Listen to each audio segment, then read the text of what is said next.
आळंदी हे गाव पुण्यभूमी ठाव, दैवताचे नाव सिद्धेश्वर. मग एवढा गोड अभंग आहे, एवढं छान वर्णन आमच्या साधू संतांनी केलेलं आहे. मग ती जी आळंदी जर एवढी पावनभूमी आहे म्हणतात ते, आणि अख्ख्या जगामध्ये वारकरी संप्रदाय फेमस आहे. सर्व लोक वारकरी संप्रदायाला किंमत देतात आणि म्हणूनच त्यांचे कार्यक्रम राबवतात. कीर्तनाला आवर्जून त्यांनाच बोलवतात. मग एवढी जर महती आहे तर शेवटी ती जी आहे त्या आळंदीची जी बदनामी सध्या चाललेली आहे तर त्याच्याकडे कोणाचंच लक्ष नाही आहे का? जर माऊलीचं एवढं पवित्र ठिकाण असेल तर अशा पवित्र ठिकाणी तसं पाहायला गेलं तर इथे गुरु शिष्य परंपरा नाहीये, अनादिकालचं तत्व सांगितलं जात नाहीये, अनुग्रह दिला जात नाहीये, देवाची अनुभूती आणून दिली जात नाहीये. जे सर्व साधू संतांनी कार्य केलं तेच नेमकं केलं जात नाही. फक्त कीर्तन प्रवचन शिकवलं जातं, टाळ पखवाज वाजवायचं शिकवलं जातो, कीर्तनात चाल घ्यायची शिकवली जाते, कीर्तन 2 तासात कसं बसवायचं हे शिकवलं जातं आणि फक्त कीर्तनकार तयार केला जातो. की जो कीर्तनकार ज्याला घरी पोट भरायचं साधन नाही, उदरनिर्वाहाचं साधन नाही, हे करण्यासाठी तो घराबाहेर पडतो आणि समाजामध्ये कीर्तन करत फिरतो. आनंदाची गोष्ट आहे की परमार्थ सांगण्यासाठी कीर्तनकारांची गरज आहे, परंतु कीर्तनकारांनी कीर्तन सांगावं ह्याच्याबद्दल जर विचार केला तर त्यांनी नेमकं काय सांगितलं पाहिजे. अभंग राहतोय एक आणि बोलतोय एक. आज महाराष्ट्रामध्ये संपूर्ण असं पाहायला मिळतं की कीर्तनकार वेळेवर येतात, 2 तासाचा वेळ असतो, त्याच्यामध्ये फक्त 1.25-2 तास किंवा 1.5 तास आपल्याला मिळतात. त्यात पहिली चाल, मधली चाल, शेवटची चाल, आणि ते झाल्यानंतर मधल्या 10-15 मिनिटामध्ये हे महाराज लोक फक्त आई वडिलांच्या गोष्टी सांगतात, हा हा हू करतात. काही लोक नुसते विनोद करतात. आता तर सगळ्यांनी फॅशनच केली आहे, फक्त पिंगळा म्हणायचा, गाणे म्हणायचे, पद म्हणायचे. हे कीर्तनाचं स्वरूप आहे का? आज समाजाला आपल्याला परमार्थासाठी प्रवृत्त करायचे आणि प्रवृत्त करण्यासाठी कीर्तन ही योजना आहे. हे समाज प्रबोधनाचं साधन आहे. मग हे साधन वापरायचंय म्हणल्यानंतर आपल्याला अंधश्रद्धा बोकळवायची आहे का डोळे श्रद्धा द्यायची? समाजाला जागृत करायचंय, देवाविषयीचं ज्ञान द्यायचंय, अनुभूती आणून द्यायची आहे. मग हे पूर्वी होत होतं ना आता का होत नाही? पूर्वीचे महात्म्यांची नावं अजरामर झाली, मग आताचे काय करतात ते? आता फक्त कीर्तन शिकवलं जातंय, टाळ पखवाज शिकवला जातोय, चाल शिकवली जाते. एकदा त्या संस्थानातून तो विद्यार्थी बाहेर पडला की तो फक्त पोटाचा उदरनिर्वाह करतो. माझं म्हणणं असं आहे की आळंदी संस्थानात पहिल्यांदा त्यांनी उदरनिर्वाहाचं साधन शिकवावं, त्यांना नोकरी करायचं शिकवावं, त्यांना एक व्यवसाय करायचा शिकवावा आणि ते जोडून मग त्यांनी कीर्तनं करावी. आणि त्यामुळे उदरनिर्वाहाचं साधन नसल्यामुळे ते तोंडाला येईल तो पैसा समाजाला मागतात. समाजामध्ये सामान्य जनता आहे, गरीब जनता आहे. 30,000, 40,000, 50,000 त्यांच्या कीर्तनाचा रेट झालाय. आज एक अभंग तुकाराम महाराजांनी किती कष्टातून लिहिलेला आहे. मग एका अभंगाची कीर्तन 40-50 हजारच आहे का?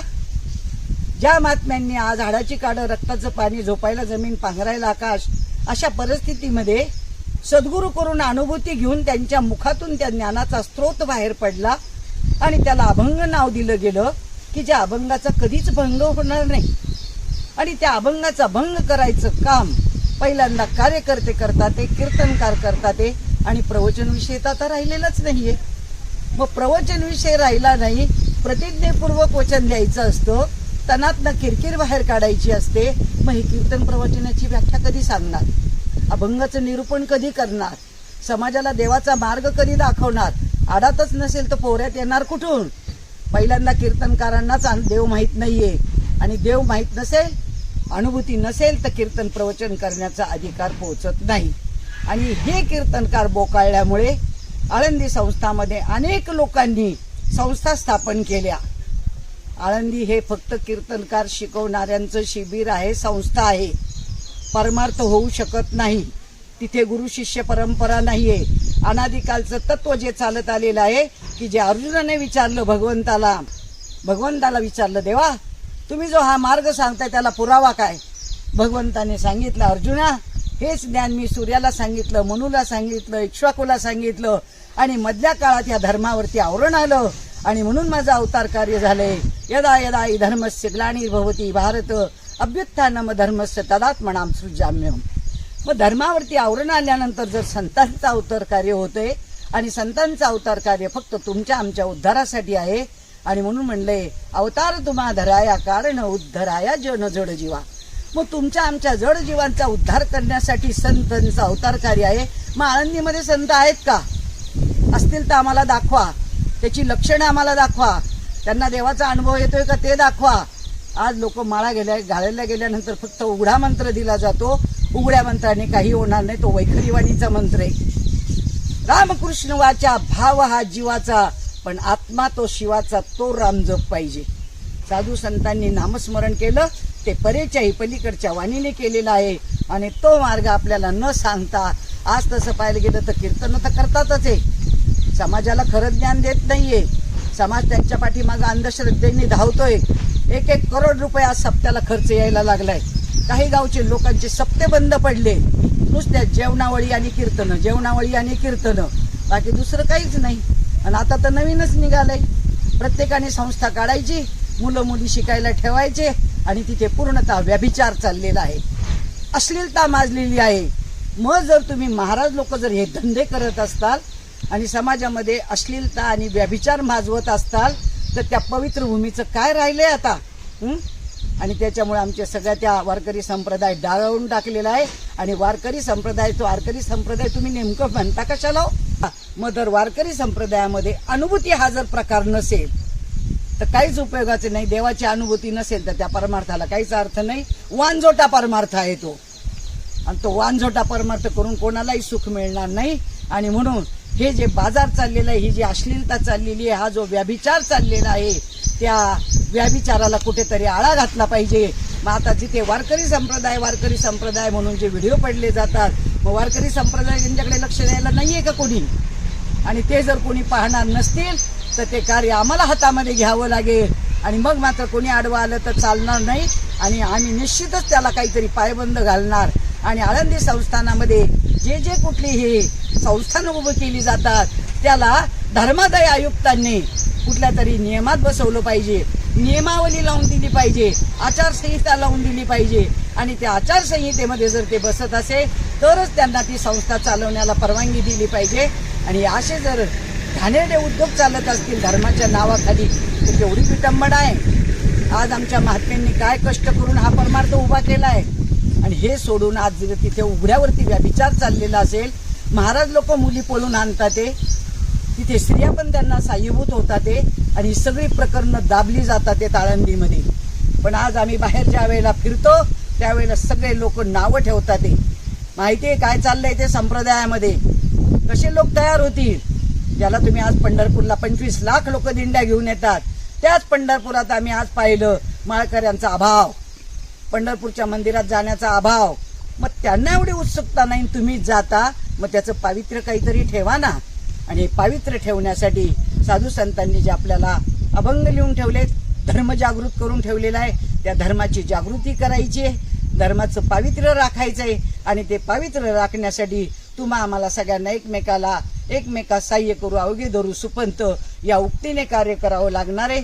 आणि जर आत्ताच याच्यामधनं सूचना दिली जाणार आहे, कारण पुन्हा आम्ही ऐकलं जाणार नाही. वारकरी संप्रदाय जर ह्याच्याकडे लक्ष देणार नसेल, आळंदीमध्ये जर हेच चालणार असेल तर आम्ही ती सत्ता हातामध्ये घेणार आहोत. मग मात्र कोणीही बोलायचं नाही. आम्ही काय करू तर याचा पत्ता लागणार नाही. आम्ही आंदोलन करू, मोर्चे काढू आणि सगळे तिथं आळंदीमध्ये येऊ आणि मग मात्र आम्ही कोणाचं ऐकणार नाही.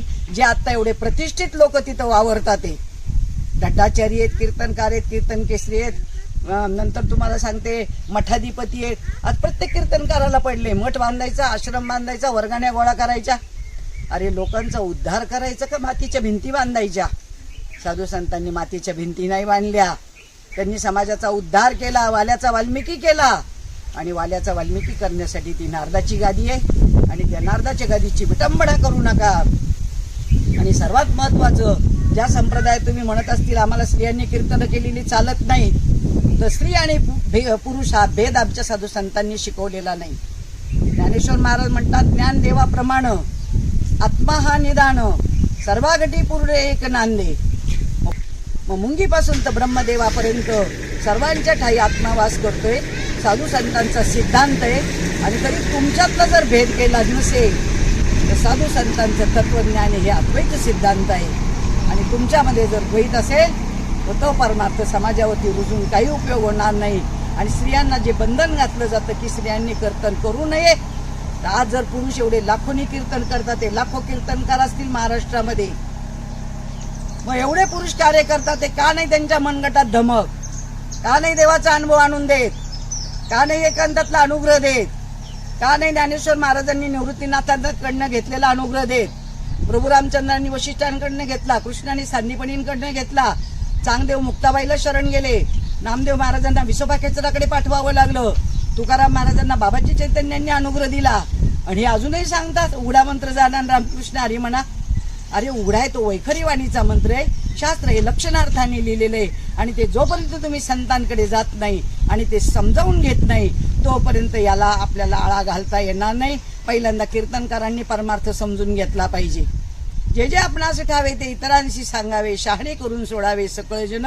समाजाला सांगण्यासाठी आपण अगोदर शहाणं झालं पाहिजे, अनुभवी झालं पाहिजे. अनुभव आले अंगात या जगात येत असे. स्वतः कीर्तनकारांनी अगोदर अनुभव घ्यायचा आहे. आणि कीर्तनकारांनाच तो विषय माहीत नसल्या कारणानं आज समाज पूर्ण अंधश्रद्धेने भक्ती करतोय. याला म्हटलं कुठल्याही परिस्थितीमध्ये पायबंद घातला गेला पाहिजे.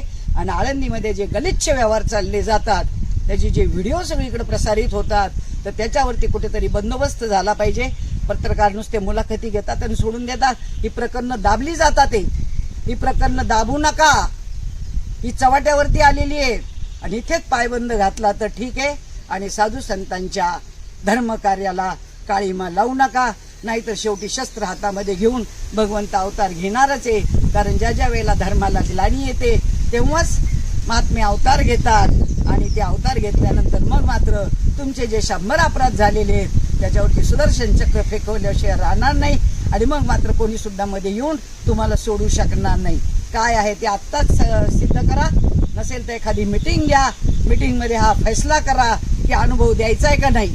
आणि आळंदी संस्थानामध्ये सुद्धा अनुग्रह देण्याची पद्धत सुरू करा. नवे नवे त्यांना त्या प्रशिक्षणामध्ये शिकवा की आम्ही आतापर्यंत तुम्हाला शिकवलंय, परंतु संत अजून त्याहून वेगळे आहेत. तुम्ही अशा संतांचा शोध करा आणि त्या संतांकडे जाऊन जीवनाचं सार्थक करून घ्या. हे जोपर्यंत तुम्ही विद्यार्थ्यांना शिकवणार नाही तोपर्यंत ते विद्यार्थी संतांचा शोध घेणार नाहीत.